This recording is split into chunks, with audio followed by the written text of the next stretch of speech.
Esther chapter 1. These events happened in the days of King Xerxes, who reigned over 127 provinces stretching from India to Ethiopia. At that time, Xerxes ruled his empire from his royal throne at the fortress of Susa.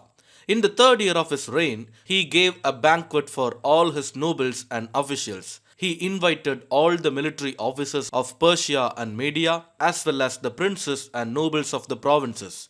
The celebration lasted 180 days, a tremendous display of the opulent wealth of his empire and the pomp and splendor of his majesty. When it was all over, the king gave a banquet for all the people, from the greatest to the least, who were in the fortress of Susa. It lasted for 7 days and was held in the courtyard of the palace garden. The courtyard was beautifully decorated with white cotton curtains and blue hangings, which were fastened with white linen cords and purple ribbons to silver rings embroidered in marble pillars. Gold and silver couches stood on a mosaic pavement of porphyry, marble, mother of pearl, and other costly stones. Drinks were served in gold goblets of many designs, and there was an abundance of royal wine reflecting the king's generosity. By edict of the king, no limits were placed on the drinking, for the king had instructed all his palace officials to serve each man as much as he wanted. At the time, Queen Vashti gave a banquet for the women in the royal palace of King Xerxes. On the seventh day of the feast, when King Xerxes was in high spirits because of the wine, he told the 7 eunuchs who attended him, Mehuman, Biztha, Harbona, Bigtha, Abagtha, Zethar, and Karkas, to bring Queen Vashti to him with the royal crown on her head. He wanted the nobles and all the other men to gaze on her beauty, for she was a very beautiful woman. But when they conveyed the king's order to Queen Vashti, she refused to come. This made the king furious, and he burned with anger. He immediately consulted with his wise advisers, who knew all the Persian laws and customs, for he always asked their advice. The names of these men were Karshena, Shethar, Admatha, Tarshish, Meres, Marsena, and Memucan, 7 nobles of Persia and Media. They met with the king regularly and held the highest positions in the empire. What must be done to Queen Vashti? The king demanded. What penalty does the law provide for a queen who refuses to obey the king's orders properly sent through his eunuchs? Memucan answered the king and his nobles. Queen Vashti has wronged not only the king but also every noble and citizen throughout your empire. Women everywhere will begin to despise their husbands when they learn that Queen Vashti has refused to appear before the king. Before this day is out, the wives of all the king's nobles throughout Persia and Media will hear what the queen did and will start treating their husbands the same way. There will be no end to their contempt and anger. So, if it please the king, we suggest that you issue a written decree, a law of the Persians and Medes that cannot be revoked. It should order that Queen Vashti be forever banished from the presence of King Xerxes, and that the king should choose another queen more worthy than she.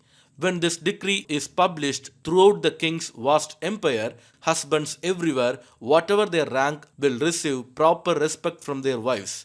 The king and his nobles thought this made good sense, so he followed Memucan's counsel. He sent letters to all parts of the empire, to each province in its own script and language, proclaiming that every man should be the ruler of his own home and should say whatever he pleases. Esther chapter 2. But after Xerxes' anger had subsided, he began thinking about Vashti and what she had done and the decree he had made. So his personal attendants suggested, let us search the empire to find beautiful young virgins for the king. Let the king appoint agents in each province to bring these beautiful young women into the royal harem at the fortress of Susa. Haggai, the king's eunuch in charge of the harem, will see that they are all given beauty treatments.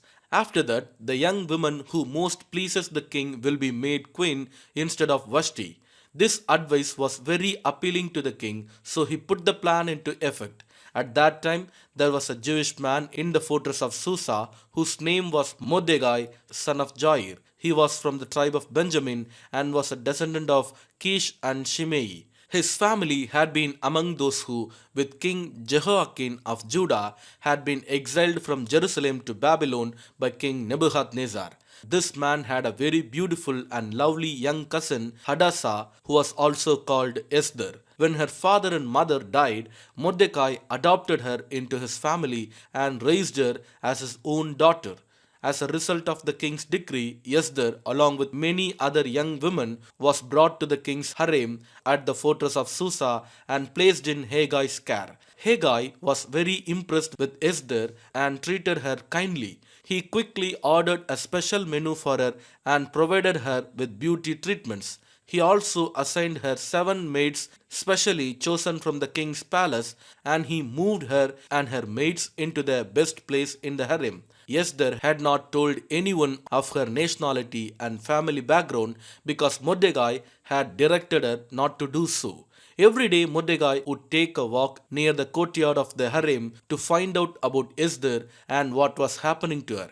Before each young woman was taken to the king's bed, she was given the prescribed 12 months of beauty treatments, 6 months with oil of myrrh, followed by 6 months with special perfumes and ointments. When it was time for her to go to the king's palace, she was given her choice of whatever clothing or jewelry she wanted to take from the harem.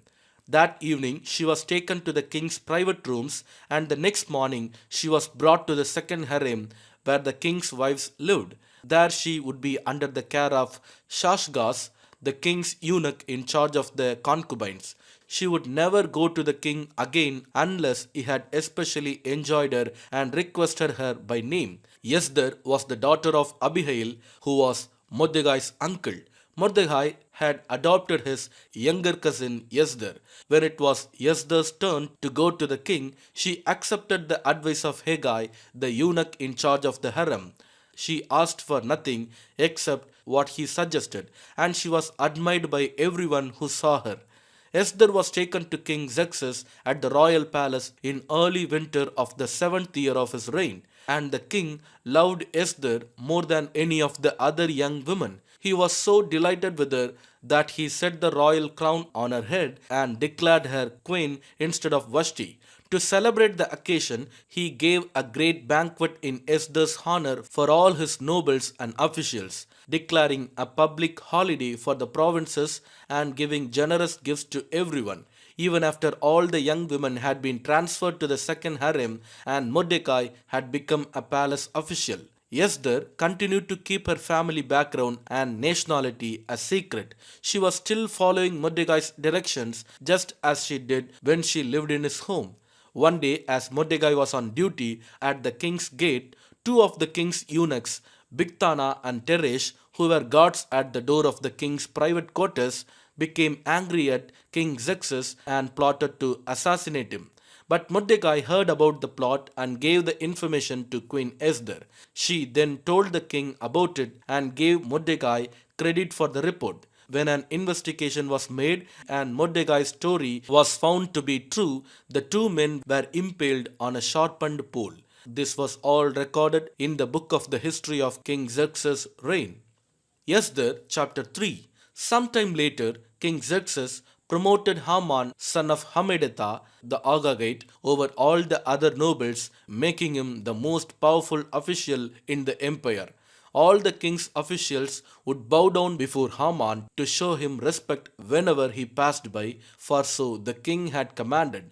But Mordecai refused to bow down or show him respect. Then the palace officials at the king's gate asked Mordecai, "Why are you disobeying the king's command?"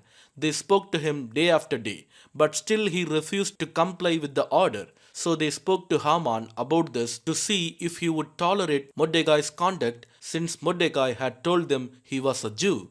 When Haman saw that Mordecai would not bow down or show him respect, he was filled with rage. He had learned of Mordecai's nationality, so he decided it was not enough to lay hands on Mordecai alone. Instead, he looked for a way to destroy all the Jews throughout the entire empire of Xerxes. So, in the month of April, during the 12th year of King Xerxes' reign, lots were cast in Haman's presence.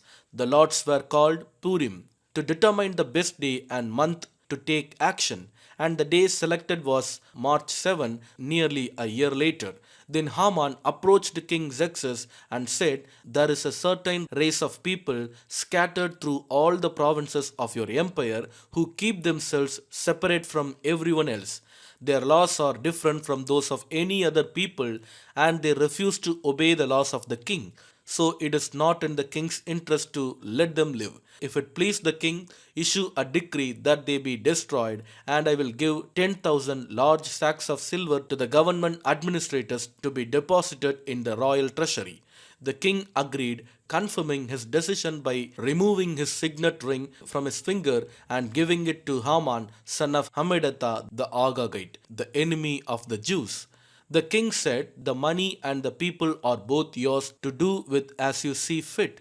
So on April 17, the king's secretaries were summoned and a decree was written exactly as Haman dictated. It was sent to the king's highest officers, the governors of the respective provinces, and the nobles of each province in their own scripts and languages.